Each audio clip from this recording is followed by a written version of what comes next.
news from Alaska tonight, a Palin endorsement, but it's not Governor Sarah Palin. It's her husband, Todd Palin, who's making the big announcement, making the big news. He is endorsing former Speaker of the House, Newt Gingrich. So why did he choose Speaker Gingrich? And will his wife follow suit? Todd Palin joins us by phone from Wasilla. Good evening, Todd, and tell me, why did you decide to endorse Speaker Gingrich? Good evening, Greta. You know, I think Newt is the best conservative that can win against Obama. You know, Obama's going to have projected $1 billion war chest campaign fund, and of course he'll have a lot of the media in his corner. And Newt is a proven reformer. You have to have a proven record to go up against the Obama machine. And so he... Wait. Go ahead, I'm sorry. Go ahead, Greta. I interrupted you, Todd. What's that? I said I interrupted you. I'm sorry. So I'll ask you that. You were going on to talk about Speaker Gingrich and why you chose him. Well, he's just a proven reformer, Greta, and you know, he's not afraid to fight for the working man, and so that's why I'm behind Newt. Did you call and tell him that you were going to choose him? I spoke with a couple of his campaign staff today, and then eventually I spoke with Newt. Yes. Why now? Why as the polls are just about to open here in New Hampshire?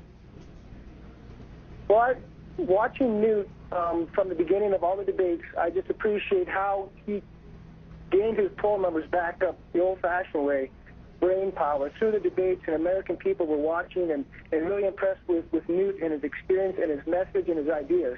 So, you know, I just appreciate the fact that he didn't have to spend a lot of money to do that because he wasn't in a position to do that.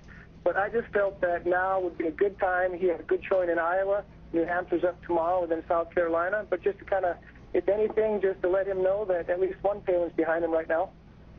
All right, you mentioned Palin. He was on with my colleague Sean Hannity about an hour ago, and he said that he said that he had some conversation with you, I don't know when, but that he said Sarah said a few days ago Mitt was the weakest candidate we could put up.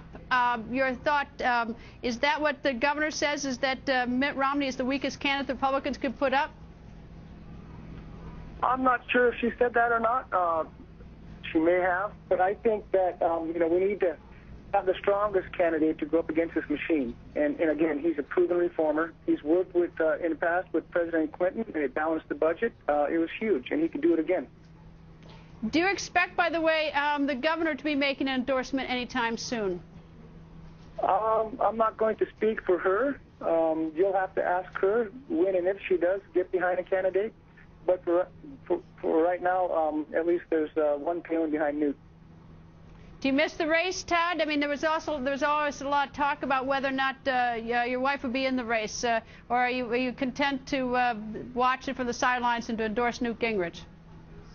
Well, it's been an amazing process to watch. I just can't believe how, you know, it's just really commercialized now, and all the money that's spent on the campaigning. And no, I'm glad that she decided to stick this one out.